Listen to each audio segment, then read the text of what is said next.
ମକର ପର୍ବ ପାଳନ ପାଇଁ ଚଳଚଞ୍ଚଳ ମୟୂରଭଞ୍ଜ ସହର ଶେଷ ପ୍ରସ୍ତୁତି ପର୍ଯ୍ୟାୟରେ। ମୟୂରଭଞ୍ଜ ଜିଲ୍ଲା ଏକ ଆଦିବାସୀ ଅଧ୍ୟୁଷିତ ଅଞ୍ଚଳ। ଏଠି 12 ମାସରେ 13 ପର୍ବ। ସେଥିମଧ୍ୟରୁ ମକର ସଂକ୍ରାନ୍ତି ବା ମକର ପର୍ବ ଅନ୍ୟତମ। ତେବେ ଉତ୍ତର ଓଡ଼ିଶାର ଏକ ପ୍ରମୁଖ ଗଣପର୍ବ ଭାବେ ମକର ପର୍ବକୁ ବେଶ୍ ଆନନ୍ଦର ସହିତ ପାଳନ କରିଥାନ୍ତି ଲୋକେ। ସେଥିପାଇଁ ମକର ପର୍ବ ପହଞ୍ଚିବା ପୂର୍ବରୁ ପୂର୍ବ ପ୍ରସ୍ତୁତି ଆରମ୍ଭ ହୋଇଥାଏ। ଫଳରେ ଛୋଟ ପିଲାଠାରୁ ଆରମ୍ଭ କରି ବୃଦ୍ଧ ଲୋକଙ୍କ ମଧ୍ୟରେ ଦେଖିବାକୁ ମିଳିଥାଏ ବେଶ୍ ତତ୍ପରତା। ତା ସହିତ ମକର ସଂକ୍ରାନ୍ତି ପାଇଁ ଚଳଚଞ୍ଚଳ ମୟୂରଭଞ୍ଜ ସହର।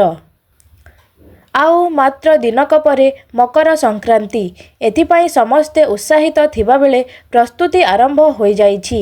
ନୂଆ ଲୁଗା, ନୂଆ ହାଣ୍ଡି ଓ ଘରକରଣା ସାମଗ୍ରୀ ପାଇଁ ହାଟ ବଜାରରେ ଭିଡ଼ ଦେଖିବାକୁ ମିଳିଲାଣି। ଘରେ ଘରେ ପିଠାପଣା ପାଇଁ ଢିଙ୍କିରେ ଚୁନା କୁଟା ହେଉଥିବାର ଦେଖିବାକୁ ମିଳୁଛି।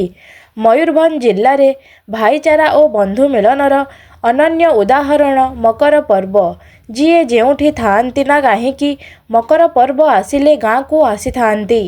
ନିଜ ପରିବାର ଓ ବନ୍ଧୁବାନ୍ଧବଙ୍କ ସହିତ ପର୍ବ ପାଳନ ପାଇଁ କାମଧନ୍ଦାରୁ ଅବସର ନେଇ ଗାଁକୁ ଫେରିଥାନ୍ତି। ମୟୂରଭଞ୍ଜ ଅଞ୍ଚଳରେ ମକର ପର୍ବର ଟୁସୁ ମିଳନ ସବୁଠୁ ଆକର୍ଷଣୀୟ। ସେଥିପାଇଁ ଜୋରସୋରରେ ତିଆରି ଚାଲିଛି ଟୁସୁ ମେଢ଼। ଟୁସୁ କାରିଗରମାନେ ଟୁସୁକୁ ଶେଷ ସ୍ପର୍ଶ ଦେଉଛନ୍ତି।